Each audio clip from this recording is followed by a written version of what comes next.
The following program is brought to you by Total Theater Online.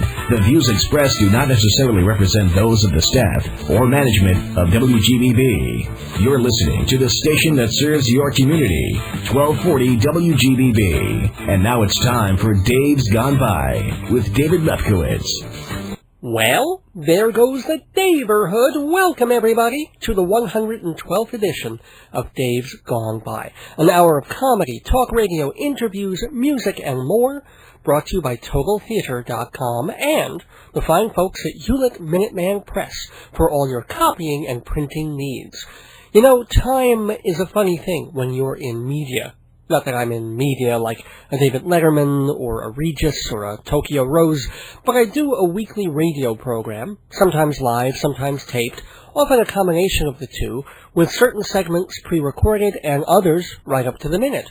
So you get occasional time lags or delays, like I was dying to talk about the New York Jets the past couple of weeks. I'm not a monster Jet fan, but of all the football teams, they're my favorite, and it's a genetic thing from my dad. We're from that side of New York, the Brooklyn moves to Long Island side, so we don't like the Yankees, the Rangers, the Giants, or the Nets. Well, nobody likes the Nets, but we're diehard for the Brooklyn Dodgers, a.k.a. the New York Mets, the Knicks to an extent, the Jets, and the Islanders. By the way, the Islanders play something called ice hockey. There's a bunch of guys who skate around with sticks, and they chase after a little round doorstop called a puck. They may not know this, but hockey was once a professional sport in America. Hockey, with teams and jerseys and everything. And I don't want to wallow in nostalgia, but gosh, wasn't it only a year or two ago that you could go on a Long Island Railroad train after a Ranger game and listen to 5 or 6 philosophers in every car heatedly debating the subtler aspects of the contest, such as who sucked, who started sucky but got better, did so-and-so really deserve a 5-minute penalty for high sticking, and how come they stopped serving beer after the second period? Good thing we brought our own. The golden age of hockey in New York. But of course, now there is no hockey. Quel dommage. The players have been on strike for a year, with a second year quite possible. And just to show you what great shape hockey was in even before the strike, I was talking to one of the regulars on the Mikey and Jimmy show last week. They're a comedy rock music show on Saturdays at 5:30 here on WGBB. Kind of loud, brash, morning zoo stuff in the middle of the afternoon. And, these are guys, baseball fans. They love hard rock music, Limp Bizkit, Fred Durst, wrestling, Howard Stern, that whole vibe. And I asked the co-host of the Mikey and Jimmy show, Robin. They so idolize Howard Stern that they also have a Robin, only it's a he. At least as far as I can tell with his clothes on. And we were all yakking about sports, and I mentioned the hockey strike, and he was like, hockey's on strike? And Jimmy and I, and engineer Tom, were all like, yeah, since a season ago. And Robin's like, wow, I don't follow hockey. I had no idea. Now, granted, someone who is not a fan of something or directly affected isn't going to know the ins and outs of a particular situation. I mean, there was a 2-week bus strike in Brooklyn and Queens, but it probably hasn't even crossed your mind unless you live in Flushing or Broad Channel. Or 2 weeks ago, there was one of those new reality shows on television. Yep, they found yet another way to exploit human weakness, venality, and greed, and our capacity to keep watching it on a show called The Will. Had to do with the friends and family of this multi-millionaire all battling to see who's going to inherit his ranch. And it just died. I mean, I didn't see it. No one saw it. It was the bottom-ranked show in the Nielsen's that week, and CBS yanked it after just one episode. First time they'd done that since 1993. Because, the episodes were all in the can. They were ready to air for 10 weeks. But audience interest was so minimal. And with a reality show, if you don't hook them right away, there's almost no point starting from the middle. So, boom, The Will was rescinded within a week with cold case reruns on in its place. Now, if you're not a big TV watcher, or you're not into Survivor, Big Brother, The Great Race, The Apprentice, all that stuff, you can be forgiven for not even knowing that when there was a will, there wasn't a way. But I'm not a big reality fan, and I don't watch those programs as a rule, but from reading the papers and from CBS's big hype, I knew about the show, and I heard about the cancellation. Now, imagine a professional sport, and I'm not talking about indoor highlight, okay? I'm not talking about the Purina Pet Olympics. I'm talking the National Hockey League being so out of the loop that a 20-something guitar-playing modern Long Island male on the radio would be completely unaware as to its existence, or non-existence as this case may be. But anyway, the hockey strike doesn't bug me, because while I will root for the Islanders if they're playing, I never really got into the sport, and I can't say that I miss it. I'll root for the Knicks if I pass them on the TV dial, but I'm not big on b-ball these days either, and let's face it, for weeks, the Knicks stayed on top of their division while playing worse than .500 ball. You want to root for them, but it's like, oh, come on. There's another team with a better record than the Knicks in a different division, and they're 10 games back.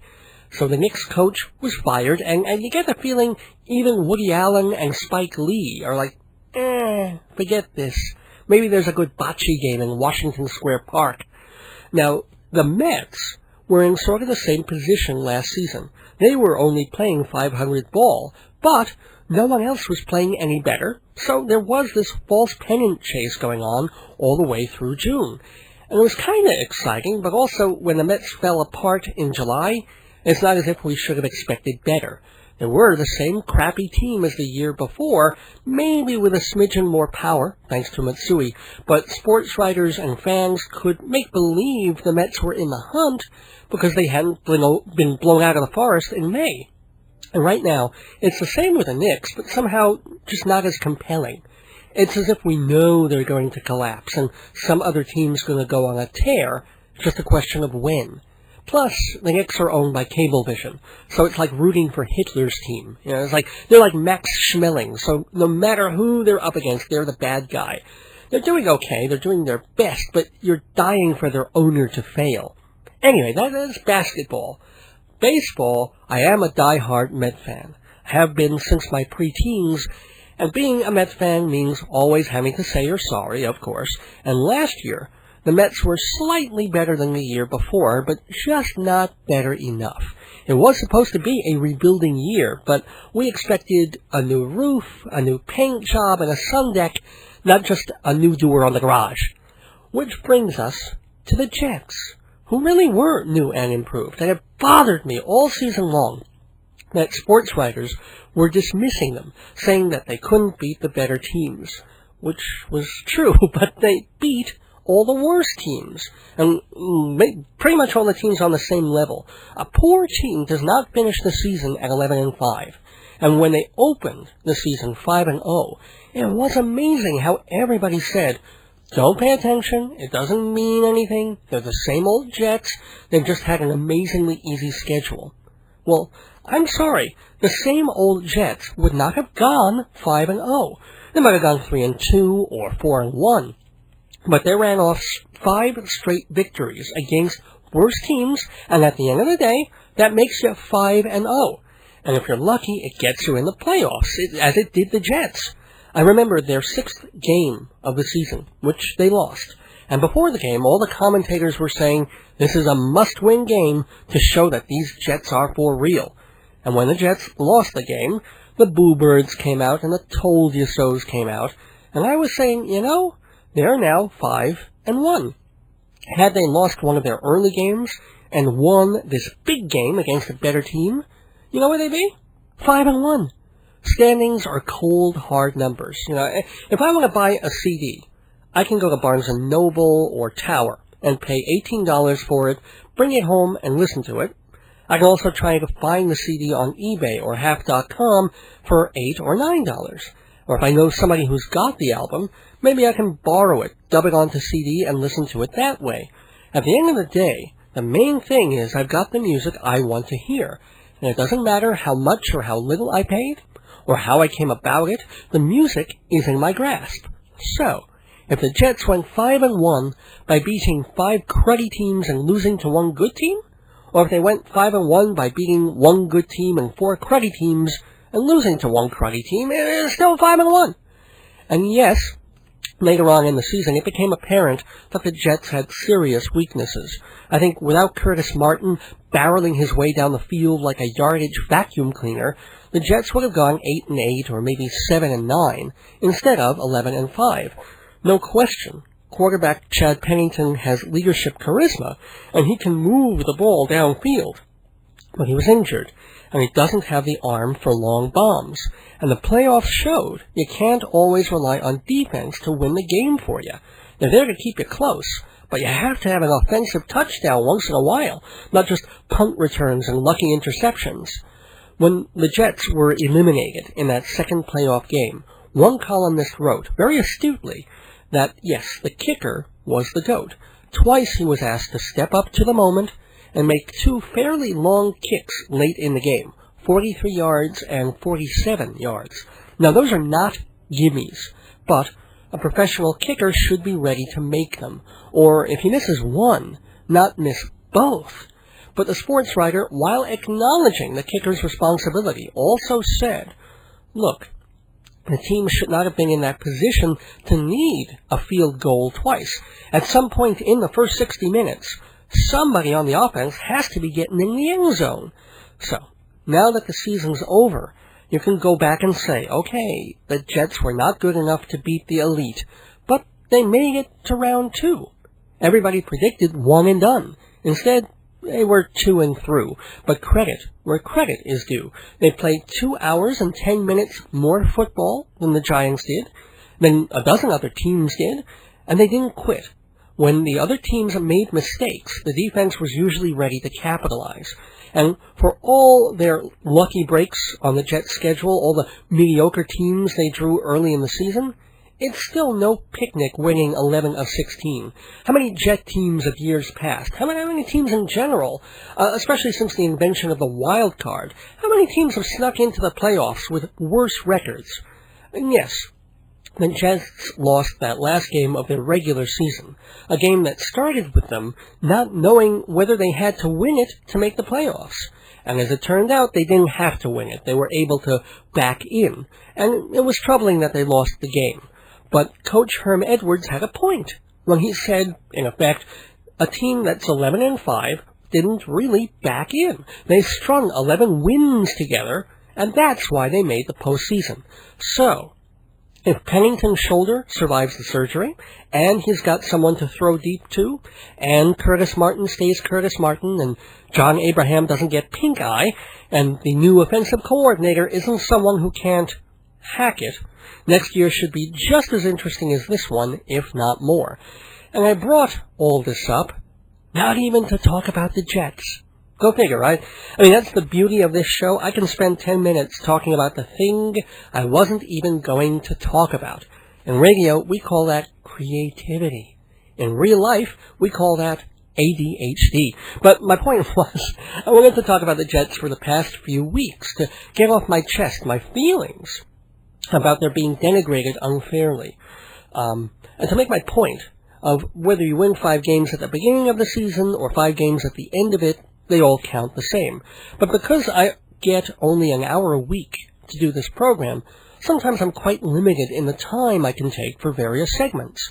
And when I have interviews, those can take up anywhere from half to 3/4 of the show.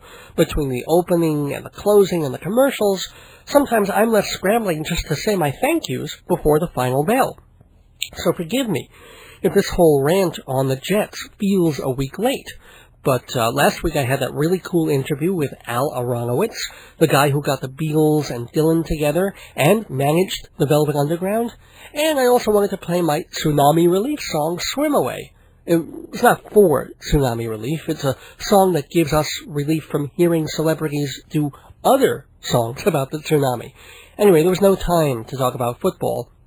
And I don't often get to talk sports on this show, which is mainly given over to comedy, music, and theater. So I thank you for indulging me this week, and to make it up to you, we actually have an up-to-the-minute score, thanks to modern media technology and a whole bunch of good people at Lucent and Verizon, the NFL, and Goodyear.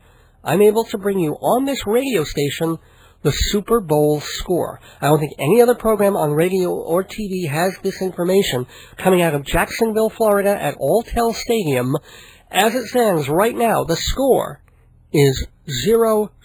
We're at the pre-beginning of the first quarter, just 191 hours before kickoff.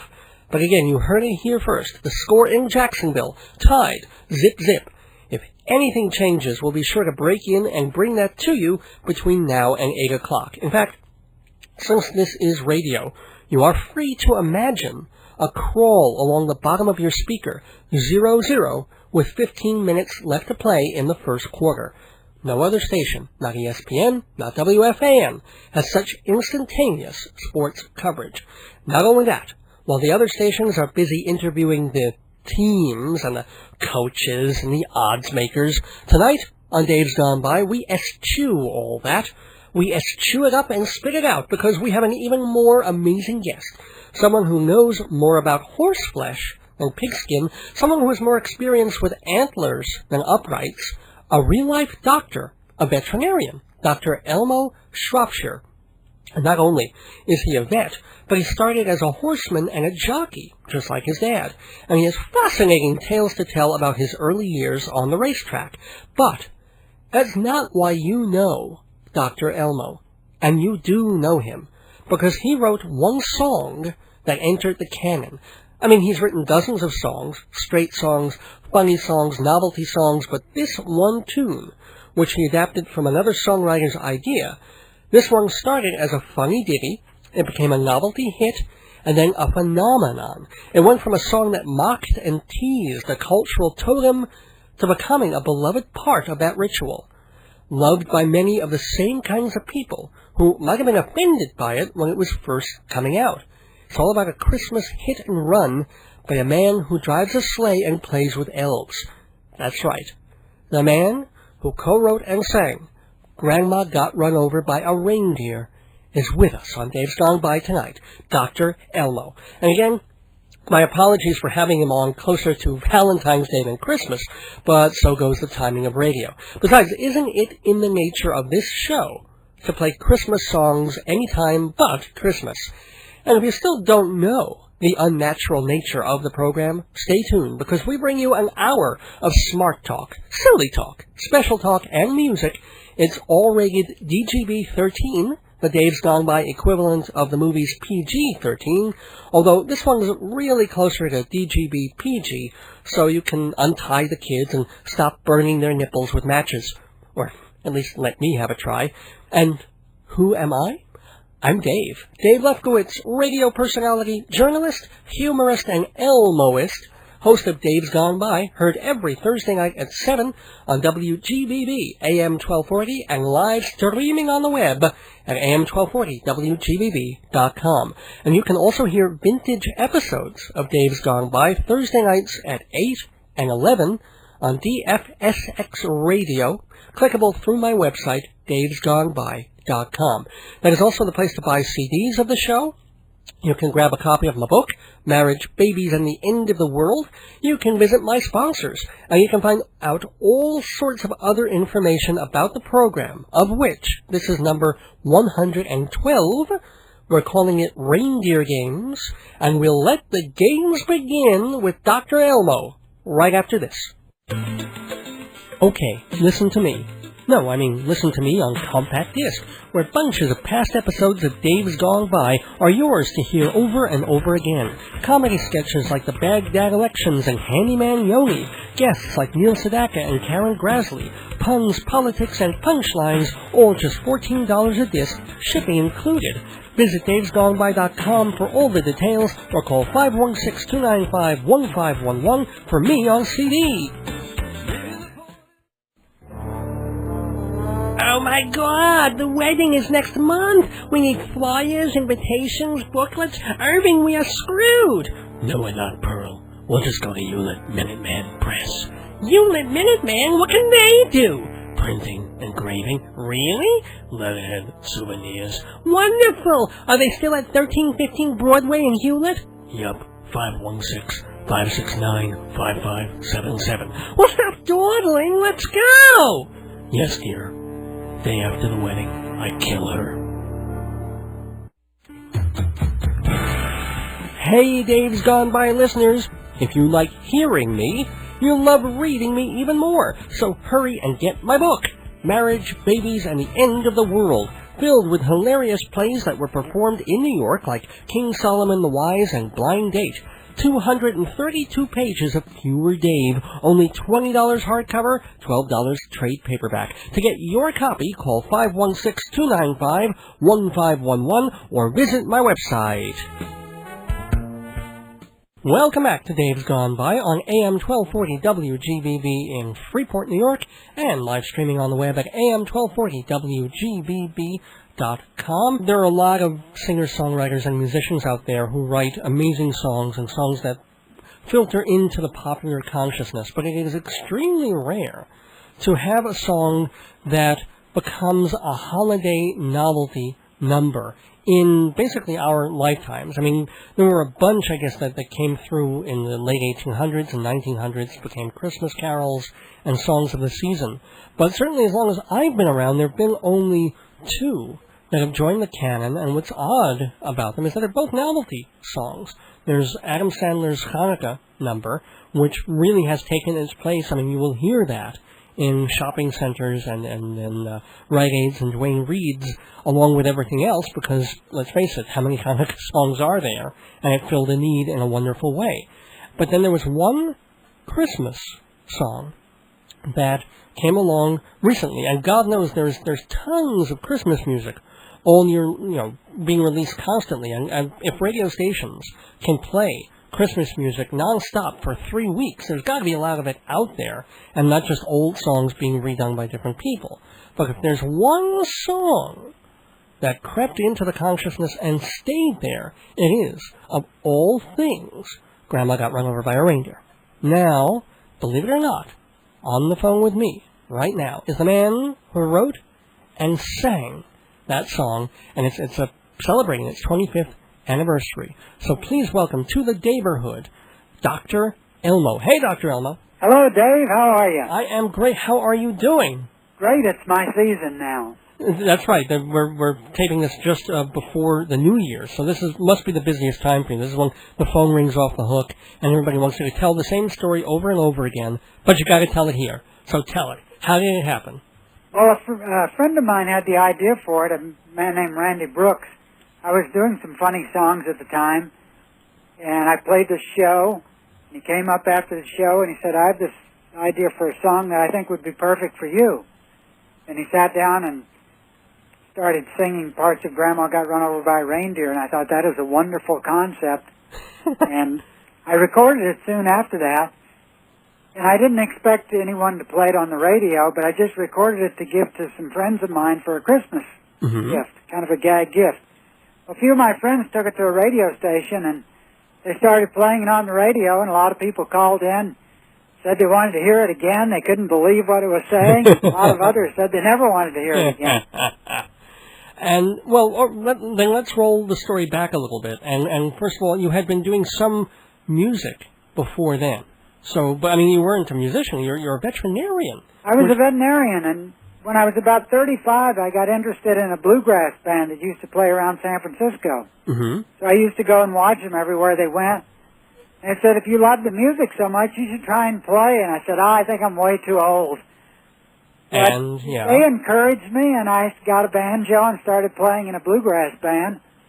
Maybe 6 months after I started playing the banjo, I was playing in a band. I was not that good by any means, but, good enough to scrape by, and I was practicing constantly. Mm-hmm. And no one in the band wanted to sing. Most bluegrass players are more into the playing than the singing. Right, picking and grinning are the two prerequisites of bluegrass bands. So I started singing. Whenever I'd sing a serious song, something like Mother, they just laid Mother in her grave, people wouldn't take it that seriously. They'd be snickering a little bit. And I finally realized that I probably should go with the flow and just sing funny songs instead of doing the serious stuff. And but you sang funny songs by other people for a period, and then you started writing your own? Yes. Cool. Do you remember, the first novelty tune that you came up with? I think the first one I came up with was called You Done Sprayed the Love Bug with DDT. Oh, man. Okay. Do you remember any of the... Oh, you must remember. Everybody remembers the first. So can you sing a little, or can you give us a little I have some other songs that we've come up with. Grandma's Killer Fruitcake. Okay. Once the Grandma song came out, I started writing a lot of funny Christmas songs. Right. But I had one called the Betty Ford Clinic that had a line that went, I got to get into the Betty Ford Clinic. I got to find a way, I swear. Though I never have them strung out, I would love to say I hung out with the stars who check in there. Cute. That's the thing that people don't get about necessarily the song Grandma's Got Run Over, and some of the other songs that you've written, is the fact that they're pretty dark. I mean, back in 25 years ago when you wrote the song, again, people might not realize must have been some level of controversy about it, because it wasn't a standard, Santa's coming, put up your stockings tune. I mean, did you get Not at all. Yeah. When it first came out, it was played on the radio a few times, and there was some protests, and then they banned it from the radio. And then the next year they started playing it again, and I got a job playing at a club in San Francisco. Mm-hmm. When I got down there, I could see there was 4 or 5 blocks away, there was a big line of people standing out there, and first I thought they were in line, but when I got up there, they all had picket signs. They were strolling around saying, stay away from this concert. It's ageist, sexist, and violent against women. Oh, God. And somehow the song outlasted that. I mean, did you ever bother to go over and talk to those people, or you just looked at them and said, they'll never get it? Well, they called me up before then and left a message. I didn't get the message, but they called me up and said, we don't want you singing this song. It's really demeaning to older people. And then when I got back that night, I got that message. But I talked to them a little bit, but they didn't have much of a sense of humor. They were called the Grey Panthers. Oh, of course, yeah. Yes. I guess when you're first starting up an organization like that, you can't have a sense of humor because you've got to take everything seriously or else nobody will take you seriously. That's right. And it was good publicity for me. At the time, I was scared to death. I thought, I don't know what's going to happen. But you never got any problems with, the Christian or religious community. They never had, they never gave you any flack. I would figure these would be the most likely to be problematic because it's, Christmas. They have not. In fact, a few years after the song was, after I was ticketed and the song was banned from a number of radio stations, it became one of the 4 songs played at the first, on Desert Storm. It was because it wasn't religious. That was one of the things that appealed to them. They didn't want to be playing a lot of religious songs over there. Right. So they played Grandma Got Run Over by a Reindeer and Elvis's Blue Christmas. Well, I guess they figure that, Iraqi grandmothers getting run over by tanks this was kind of a good song to play while that was happening. That's right. But the other interesting thing is when you had the success with that song, even when you see the video, I believe the difference there is Grandma lives. Doesn't she wake up or something like that? Comes back, yeah. She comes back. So did you feel, even after the song started having some success, the pressure to be a little more commercial in your songwriting or not to go as dark as you might have before because you don't want to lose, I don't know if MTV would have played the video if Grandma, you're standing over Grandma's grave. We didn't think they would. Although there are some people who love the song and think that we chickened out when we had Grandma come back. There's also an animated movie about her, and she comes back in the movie. Right. So, I mean, there was a conscious effort, I'll bet, to make sure that, kids will be watching this, and maybe, we don't want them to have to ask Mommy and Daddy, and this be the first time, like a 6-year-old says, what is death? Right. There's probably a better way for them to learn it than seeing Grandma getting trampled to death by a reindeer. Especially with a song that's so prevalent and popular. Exactly. But is there another side of the coin on this song? Obviously, the song made your name. Obviously, it gave you a career and probably a very, very busy December for the past 25 years. But do you then, when you write other songs or do other albums, and you're Publicity people were kind enough to send me two of the more recent ones, Christmas All Around the USA and the Martha Stewart song. But you sometimes get the worry that so many artists have that no matter what you do, no matter what great songs you write, no matter what better songs you write, you're always going to be the Grandma's Got Run Over by a Reindeer guy. Well, that's true. Very well put, Dave. I am the Grandma Got Run Over by a Reindeer guy. And we believe that we have at least another 6 or 7 songs that are equally as good as Grandma Got Run Over by a Reindeer. Mm-hmm. But it happened at a time when I didn't have a record company and didn't have any kind of promotional support when the song came out. And the only support I had was through listeners. So many listeners called up the radio station that was the way that Grandma Got Run Over by a Reindeer became popular.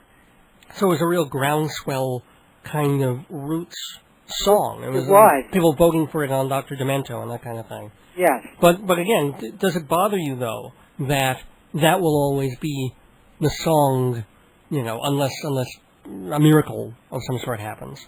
It does bother me a little bit because we have written and found so many great songs since then.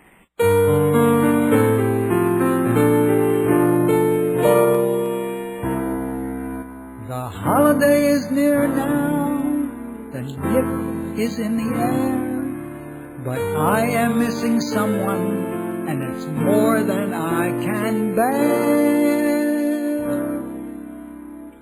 My little paper Santa keeps falling off his sleigh.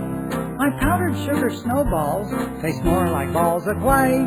Without your magic touch, it's getting clearer every day. And Christmas isn't Christmas without Martha. My napkins won't be folded like little angels' wings. My guests refuse to use my painted pine cone napkin rings. And following my rancid butter star are 3 fermented kings. Christmas isn't Christmas without Martha. I had to call the fire department to put out my brand eggnog, and I totaled my new chainsaw trying to slice my licorice log. My figgy pudding souffle is solid as a rock. My carrot custard choir boy lies curdled in his crock. My house of gingerbread is falling like your stock. Christmas isn't Christmas without Martha. Whip it good. Why doesn't mine turn out like that? I can't understand it. I use the very same ingredients. I wonder if she's telling the truth about this recipe. Oh, Martha, my creations will never hold a candle. Your candy apple reindeer's nose will outshine any scandal. My crushed cranberry placemats are oozing just a bit. And like yours, my Jell-O halo is not a perfect fit. And my kippered crusted Christmas bells are tasting just like my manger made of melon makes me look like the felon. Oh, Lordy, how I'm craving my luscious lifestyle's maven. Christmas isn't Christmas without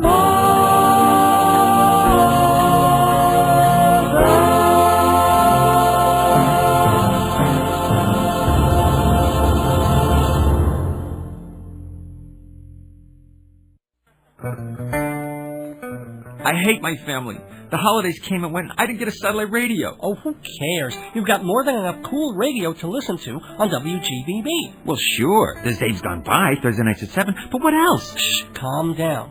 Right after Dave, there's the instrumental invasion of smooth jazz, hosted by Mike Shamari at 8, and then Dave comes back at 9 on Thursdays with Fill Her Up. Well, that's okay. Of course it's okay. Plus, you've got radio psychic Joyce Keller doing her thing Wednesday nights at 11.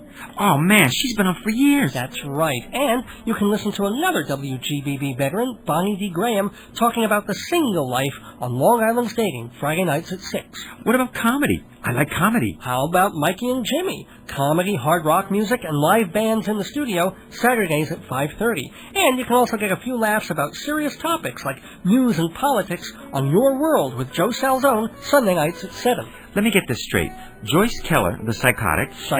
Wednesday nights at 11. Mikey and Jimmy, the funny. Saturday nights at 5:30. That's right. Fridays at 6 is Long Island's Dating.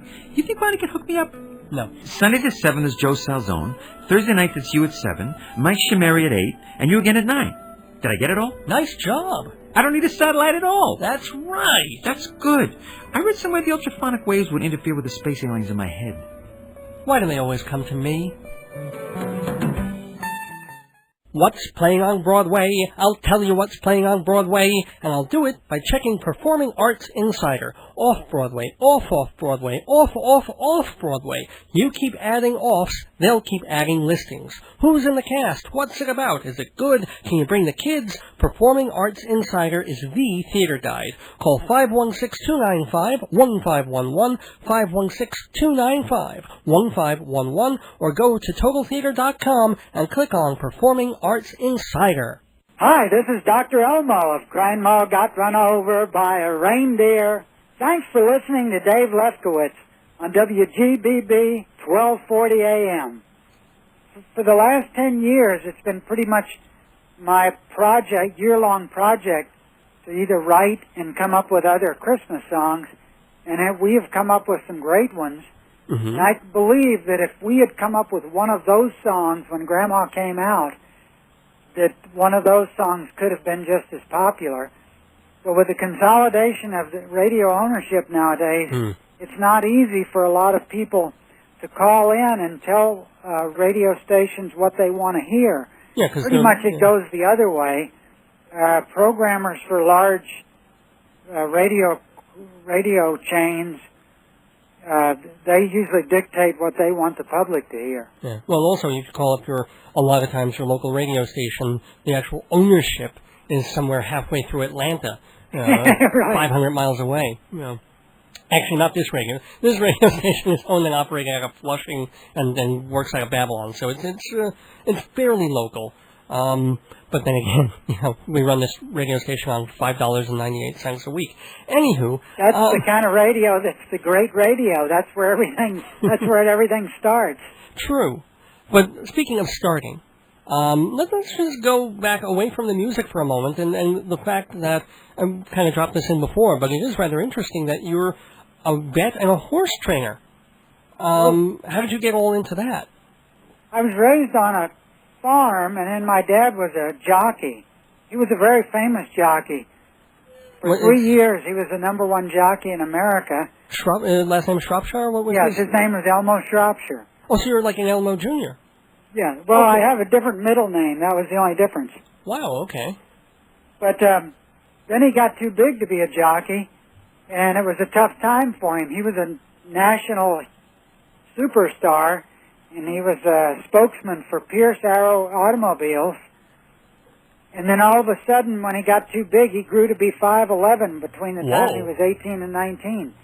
And he tried to diet. He did everything he could to keep riding, but couldn't.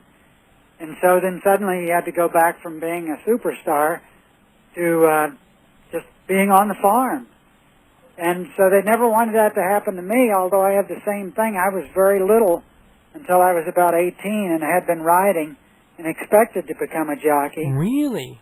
But when I was 18, I grew about 6 inches taller and couldn't, yeah, of course. I couldn't make the weight anymore. You have to be about 105 pounds.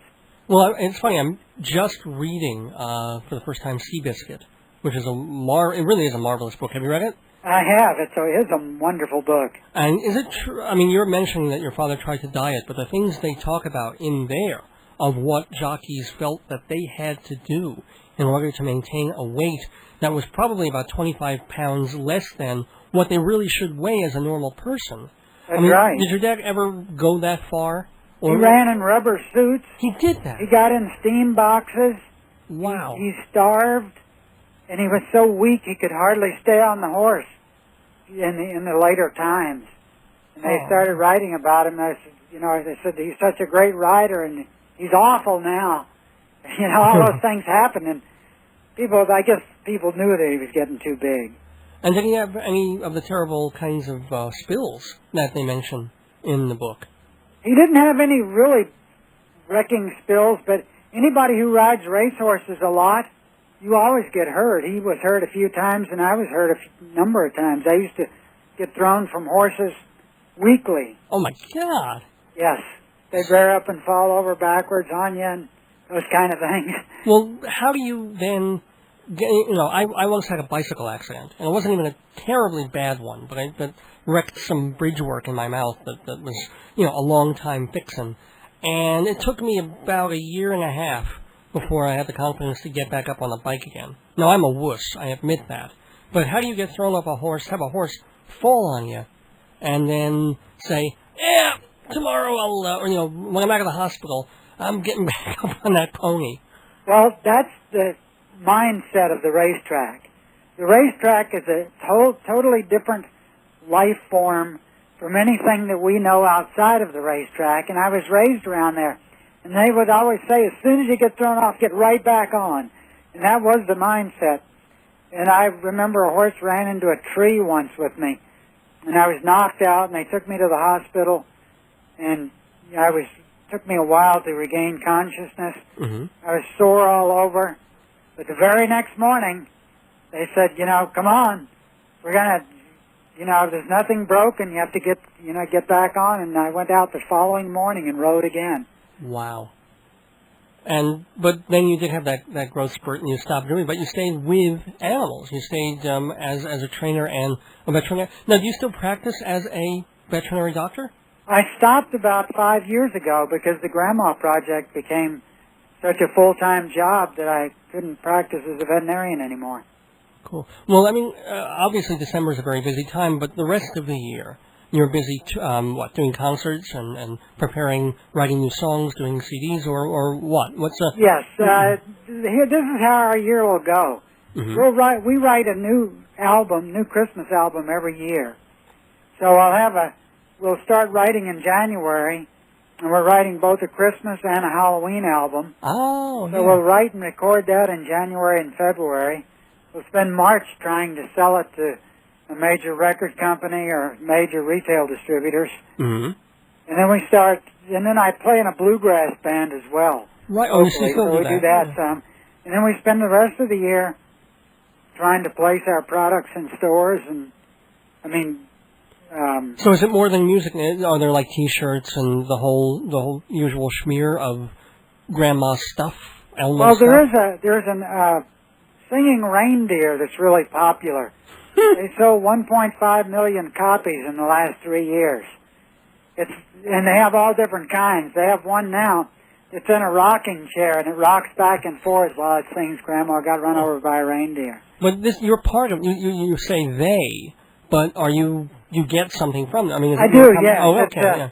I work with the company. I usually promote the toys when I'm doing my interviews during December. Well, yeah, that's fine for you to promote that. And also, do you have a website where people can find out about your music and buy stuff and buy your CDs? And Yes, it's Dr. Elmo, DRELMO, .com, like Drelmo.com. Drelmo.com. And we have some of our non-Christmas music on there. I have a song called Dr. Kevorkian, another dark song. Has a line that goes, well, come and see Dr. Kevorkian, because he's been trained to take away all of your pain. He got 1 part carbon, he got 1 part oxygen, and you're never ever going to have to see another doctor again. That is good. And it's true. It's funny because it's true. Is he still in prison? I believe he is. Awful. Oh, he's a hero, and they're keeping him in jail. What do you think of the commercial? You're actually part of it, so we have to keep that in mind. But the fact that Christmas has become like the most important commerce holiday in America. It isn't just a religious thing. It isn't just a spiritual or familial thing. It is now buy, sell, and if merchants don't sell enough during the holidays, their year is all screwed up and the economy, suffers. Are you okay with Christmas being so enormous? Well, I wasn't for a while, until it started benefiting me. That's what I'm saying. As a veterinarian, it never mattered whether it was Christmas or not. When animals got sick, they had to be treated, even if it was in February. Right. So usually as a veterinarian, Christmas had no bearing on my income. But for people who are selling anything, it seems to me nowadays, Christmas, unless it's food, but even with food, Christmas is the big season. I used to always think, because I have Christmas albums, that Christmas was the only time I could sell my albums, which is true. Oh. But the funny thing is people who have blues albums, they sell 80% of their albums at Christmas, too. Well, that could also be because that's when everybody has to give gifts to everybody. That's right. So, an album that they wouldn't necessarily buy for a birthday or whatever, it's like, oh my gosh, I need something that costs less than $20 and I have to give it to a coworker. Hey, he likes blues. Here's a blues album. Yeah. That's right. Which made me think you're also doing Halloween albums. What are some of your Halloween tunes? Well, I have a new one. We just wrote all those songs in November. Mm-hmm. And one of them it's called The Witch and the Toad. Uh-huh. And a man dresses like a toad and goes to a Halloween party, costume party, and he meets a beautiful woman dressed as a witch. And he really wants to be with her. Uh-huh. So he asks her to go outside, and they go outside, and they become a little bit romantically inclined towards each other. And then they kiss. And he has this fantastic feeling that comes over him when they kiss. And then a little while later, she flies off with a broom. Uh-oh. And he's permanently a toad. You are a sick man, Dr. Elmo. I like that. But here's I'm going to give you an idea for next year, or I need probably one. too soon for this year. Well, you know what? Nobody had. There's only one song that anybody really seems to know for Easter. Easter Bonnet, Yes. Irving Berlin. Where are the Easter? People see each other on Easter. They go to church. They trade hats and stuff. Where are the Easter songs? That's right. There aren't many Easter songs. Just the Easter Parade is the only one I know. Yeah. Actually, my friend and I wrote a 1-minute Easter song to go in an Easter bunny toy. Uh-huh. And so we do have a little Easter song. So maybe there's an EP in that or something, like a 4-song sampler. And knowing you'd probably do something really sick, punning on like Easter seals or something. Well, that's a good idea. The one we did is fairly I get 10%. toothless. It's like a toothless bunny. Right. Oh gosh. So I ask this of all musicians that I have on the program. Where do you see yourself in another 10, 15, 20 years as far as your career and what you're doing in music and all that? Nowadays, even though it's hard for me to believe, after 25 years, I'm now getting the message from many people that I'm to Christmas what Bing Crosby used to be. And it's hard to believe because I grew up with Bing Crosby, but now since Grandma's been out for 25 years, people say, that's the song I grew up with. That is my Christmas song. Most people who are 35 or 40 years old, for 25 years of their life, they've been listening to Grandma Got Run Over by a Reindeer, and that's been the big hit at Christmas for them. And so one thing that I would like to do 10 years from now, I'd like to be on an NBC tree lighting special where I have a nice sweater on like Perry Como, and I'm out in Rockefeller Center singing Grandma Got Run Over by a Reindeer on NBC. What they really want to do is, you wouldn't be lighting the tree. They get like some more like Clay Aiken type people. But they have this giant reindeer with a big light bulb nose, and you get to screw that in while you're singing, and then the red nose goes on just in the final chorus. Dave, that's a great idea. I think that pitch will put me over. Well, good. And again, I get 10%. All right. 10% of Dr. Elmo is quite a lot, and I want to thank you for giving a certain percentage of your time today to us to be in the neighborhood. Just want to remind everybody to check out drelmo.com. There's no period in there. It's Drelmo, elmo.com, where you can find out about his gifts and his rocking chair Reindeer and his many, many CDs. And I want to thank you very, very much. Even though we're in January, 11 months away from Christmas, when you're talking to Dr. Elmo, it's always a holiday. Thank you so much, Doctor, for being with us. Dave, it was really a pleasure to be on with you. What do the letters DFSX stand for? They stand for Dave's Gone By, that's what, because DFSXradio.com is rebroadcasting vintage episodes of Dave's Gone By every Thursday night at 8 and 11 Eastern Time. So you hear me on GBB and then listen to me on DFSXradio.com every Thursday night at 8 and 11. It's all the Dave you could ever want. Kinda. Sponsor me, Dave's Gone By. Run your ad, folks will buy. If you want to reach the public, sponsor me. Advertise on this program for incredibly reasonable rates with long-term discounts. See prices at davesgoneby.com or call 516-295-1511. Sponsor me. If you're wise, on Dave's Gone By, you'll advertise. If you want to be successful, sponsor me. Welcome back to Dave's Gone By on this Thursday, January 27th, 2005. Hope you enjoyed my chat with Elmo Shropshire, a.k.a. Dr. Elmo. Please do visit his website, drelmo.com. He's got a Valentine's Day song up there already. Plus, you can order CDs, including Dr. Elmo's Twisted Christmas and one disc called Up Your Chimney. There's also a full biography, discography, with 30-second song samples. They even got a cute t-shirt. It has a drawing of a reindeer on it saying, "Get down, Grandma, I'm flying tonight." drelmo.com. And we'll be hearing one more Elmo song at the end of the show. La la la la, la la la la, Elmo. No, different Elmo. Another Christmas song, God help us. It's a little more serious, but very clever, called Christmas All Across the USA. But before we get going and Elmoing, couple of thank yous and reminders. Thank you, Dr. Elmo, of course, and to Program Director Tom, and to all of you for listening. Thank you to my sweet and reindeerest wife, Joyce. Thanks to my guest 2 weeks ago, Jeffrey Tozer. Jeffrey emailed to say, "Great show. Nice going. I really thought you kept the interview moving along and interesting. It made the whole thing very easy and fun. Please consider me an FOD, Friend of Dave." Well, that's food for thought. But Jeffrey also adds, "My girlfriend also listened to the show and was very impressed with your opening comments. The word she used was intuitive, and she knows how to use words. She said your thoughts on reruns and classic episodes were right on the money, so way to go.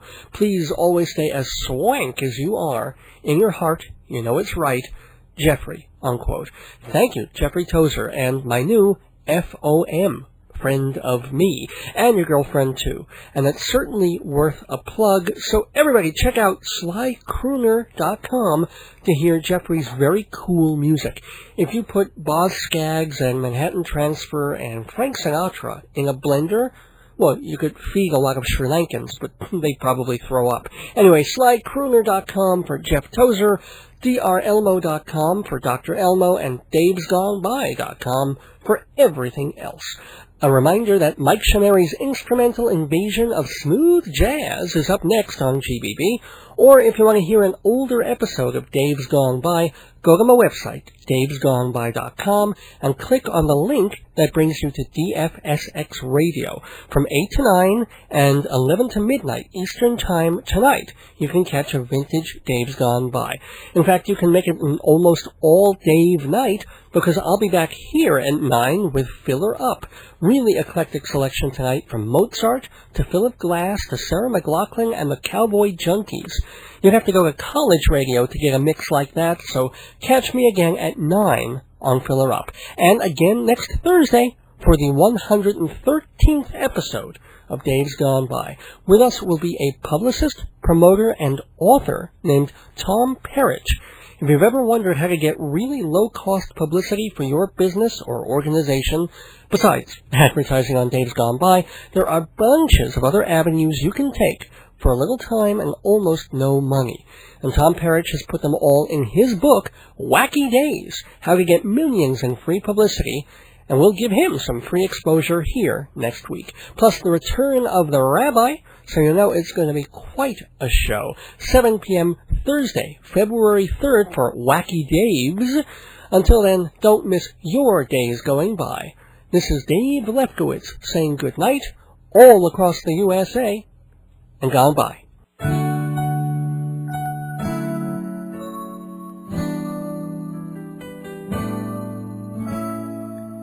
This morning I got up and read the paper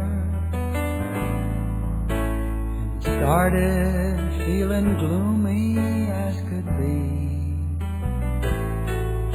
I wondered where to find the Christmas spirit. And here's the answer that came through to me.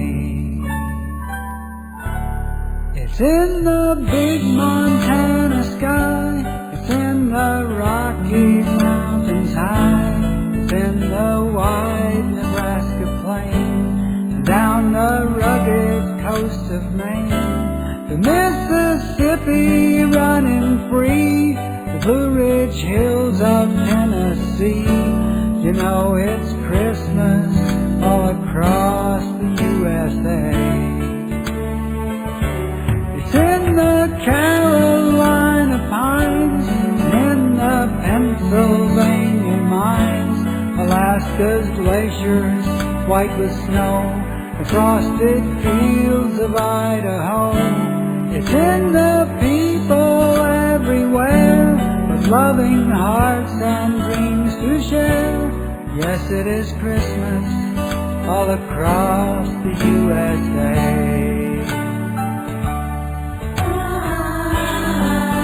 Now people, I know this world is changing, and things are moving fast, and some folks are complaining that the real Christmas is past. But I've been all around this country, and one thing that I know is there's Christmas spirit everywhere you go. It's in the big Montana sky, it's in the Rocky Mountains high, it's in the wide Nebraska plain, and down the rugged coast of Maine. The Mississippi running free, the Blue Ridge Hills of Tennessee. Yes, it's Christmas all across the USA. And the Carolina pines, in the Carolina pines, and in the Pennsylvania mines, Alaska's glaciers white with snow, the frosted fields of Idaho. It's in the people everywhere, with loving hearts and dreams to share. You know it's Christmas all across the USA. Yes, it is Christmas